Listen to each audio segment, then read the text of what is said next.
Aujourd'hui Websoninke s'intéresse à l'histoire d'un groupe ethnique établi en Afrique de l'Ouest. Ce groupe on le connaît par sa connaissance de la religion islamique et ses mouvements migratoires dus aux troubles qu'a connus les empires de l'époque.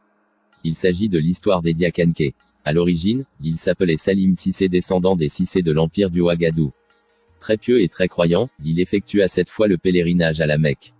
Au cours de son 7e pèlerinage, une canne sacrée descendit du ciel avec le message qu'elle doit être remise à celui qui monte le cheval rayé ou siwaré, en soninké, si pour cheval et waré, pour rayé. C'était El Hadj Salim Cissé. Au retour de la Mecque, il devait fonder un village là où la canne identifierait. Notre saint visite à 39 lieux sans que la canne parlât. C'est le 40e site, actuel de Diakaba au Mali, que la canne sacrée indiqua à El Hadj Salim Cissé. Il s'exclama en ces termes, c'est donc ici, en malinké, Diakayan les mous, ce qui fit contracter en Diaka, d'où le nom du village, Diaka, devenu plus tard, Diakaba, ou Grand Diaka, parce qu'il eut plusieurs autres villages, Diaka, à travers l'Afrique, fondés par les ressortissants de Diaka. Le terme, Souaré, remplaça petit à petit le nom Cissé. Aujourd'hui l'on retient l'appellation El Hadj Salim Souaré au lieu de Cissé. Notre saint construisit en ces lieux une mosquée depuis le XVIe siècle. Il fut un très grand pionnier de l'islam dans cette partie de l'Afrique subsaharienne. Il convertit beaucoup de villages à l'islam. D'après nos sources, El Hadj Salim Souaré fit des bénédictions à l'empereur Sundiata Keita qui lui donna en mariage sa première fille Naré Sirasuko. Il fit également des bénédictions à l'empereur Kankan Moussa lors de son intronisation. Aujourd'hui, la dépouille de El Hadj Salim Souaré repose à Diakaba dans une maison construite à cet effet et sous une moustiquaire. Ils appartiennent au grand groupe des Sarakolé, encore appelés Soninké. On les dit originaires de l'Empire du Ghana, 400-1100, après Jésus-Christ. Dans bon nombre de pays d'Afrique de l'Ouest leur présence est significative. Les Diakanké ont par la suite migré dans toute la zone ouest africaine, en fondant des villages comme Didé dans le Boundou, Safalou, Touba en Guinée ou Kédougou et Missira au Sénégal. Le mouvement Diakanké se veut basé sur l'expansion pacifiste de l'islam, est apparu au XIVe siècle et s'est développé surtout pendant le règne du célèbre Kankan Moussa, empereur du Mandingue. Diakaley est originaire de la vallée du Diaka dans le Massina. Après de longues pérégrinations, il est passé par le Diafounou, le Saloum, Sénégal pour enfin s'installer dans le Bambouk, sur la rive du fleuve Bafing. Il fonda une localité à laquelle il donna le nom de son village d'origine, Diaka. Cette localité s'appelle Bambougou Diaka, le premier s'appelant Massina Diaka. La communauté Diakanké s'articule à l'origine sur 4 clans soninké, Souaré, Tandia Sambaké, Dramé Kandji, Fofana, Fadiga. À ces 4 clans se sont ajoutés entre autres les Diakité Kaba, les Silla, les Gassama Diaby, les Dansoko, les Diakabi, les Savanés, les Badio, les Sako, etc. Le premier grand mouvement des Diakanké. La marche des Diakanké vers la Guinée commence avec les djihads lancés par les Almoravides au Ghana ou Ouagadou. La Guinée actuelle était partie intégrante de cet ensemble géopolitique qui couvrait une bonne partie de l'Afrique de l'Ouest, et dont l'économie, pour l'essentiel, reposait sur l'exploitation et le commerce de l'or. Cette fin de l'empire ghanaïque sonne ainsi l'amorce de vastes mouvements migratoires et les Diakanké se retrouvent un peu partout dans l'espace ouest africain pour constituer des familles maraboutiques. En Guinée, les historiens les disent originaires de Diaka, un village du Massina, au Mali. Et Diakanké ne signifie autre chose qu'originaire de Diaka. Un autre mouvement s'ensuivra avec l'instabilité politique qu'a subi l'empire du Mandingue due aux nombreuses guerres d'indépendance de D.P.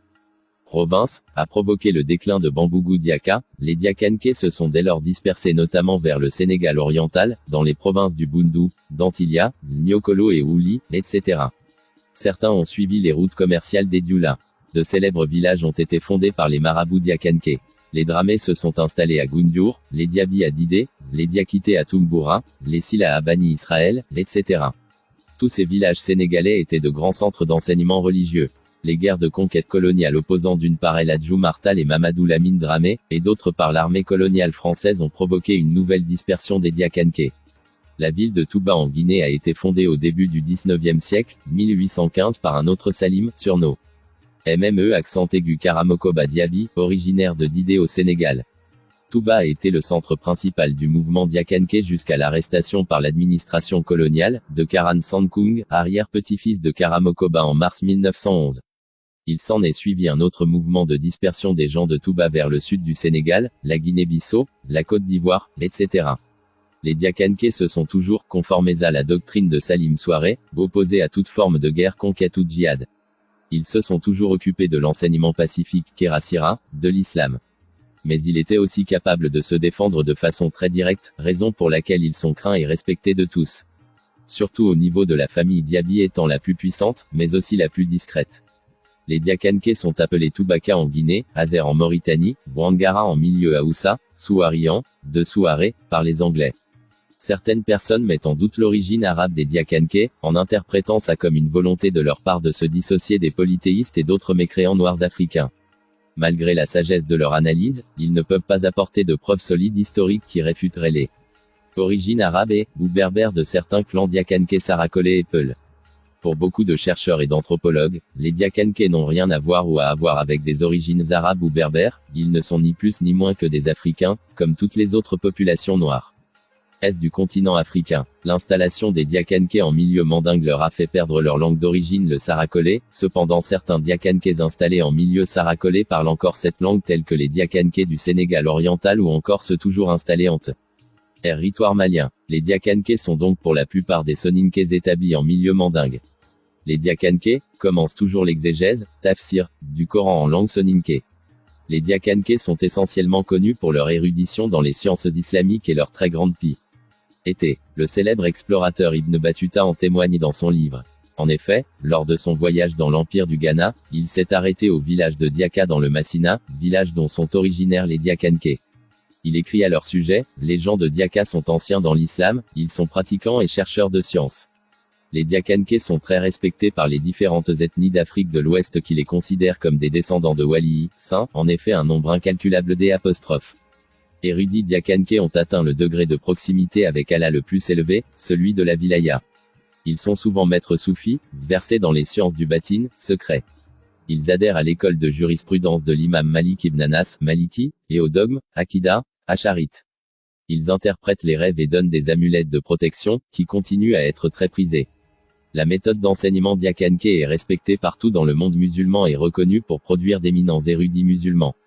Leur méthode consiste à éduquer les jeunes aux valeurs musulmanes, tout en encourageant les activités intellectuelles dans leur environnement naturel. Le programme standard du Majlis. Cela incorpore une introduction formelle dans les règles régissant la lecture et la mémorisation du Coran. Les 4 kalbas, Kalaman Ano, ou Bulundana Ano, les 4 foyers. Diakalei Souaré à Diakaba, Mali, Mohamed Badramé à Diakaba, Mali, Karou Mahmoud Fofana à Diakaba, Mali, tous les Fadiga à Diakaba, Mali. Ces 4 grands savants de leur époque sont les fondateurs des 4 clans, Bo. Ulon Nano, en effet leur mère à tous les 4 sont sœurs, de même père et de même mère, ils sont donc cousins maternels, Diakalei Souaré étant le plus âgé des 4. Ils furent tous les 4 de grands savants et wali, surtout El Hadj Salim Souaré qui a atteint le plus haut degré de la wilaya, et qui fonda, à l'aide de ses cousins, la cité universitaire de Bambougou Diaka sur les rives du fleuve Bafing. Au fil du temps, par leurs activités commerciales et par la religion, les Diakanké ont été au centre de métissage et de brassage divers. Au point que leur langue à l'origine soninké est fortement influencée, en fonction des milieux par le mandingue, le soussou, et même le peul. Mais par-delà les frontières qui les dispersent entre la Guinée, le Sénégal, le Mali, etc. La tradition Diakanké survit aux influences. La cuillère traditionnelle ou kalama continue de symboliser l'unité et la concorde. La religion reste aussi un ciment fédérateur pour le groupe en lui-même et par rapport à son environnement. La population Diakanké est répartie entre le Sénégal, la Guinée-Conakry, la Gambie, la Guinée-Bissau, le Mali, dans la zone de Kéniéba, et une minorité est établie en Occident.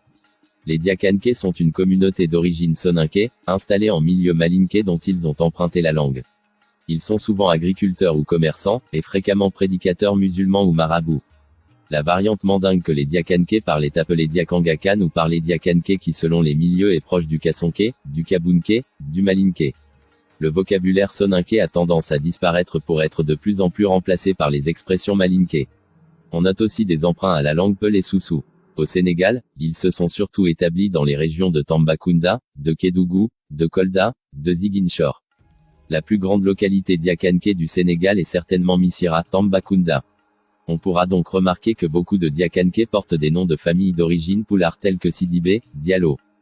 Aujourd'hui Websoninké s'intéresse à l'histoire d'un groupe ethnique établi en Afrique de l'Ouest. Ce groupe on le connaît par sa connaissance de la religion islamique et ses mouvements migratoires dus aux troubles qu'a connus les empires de l'époque.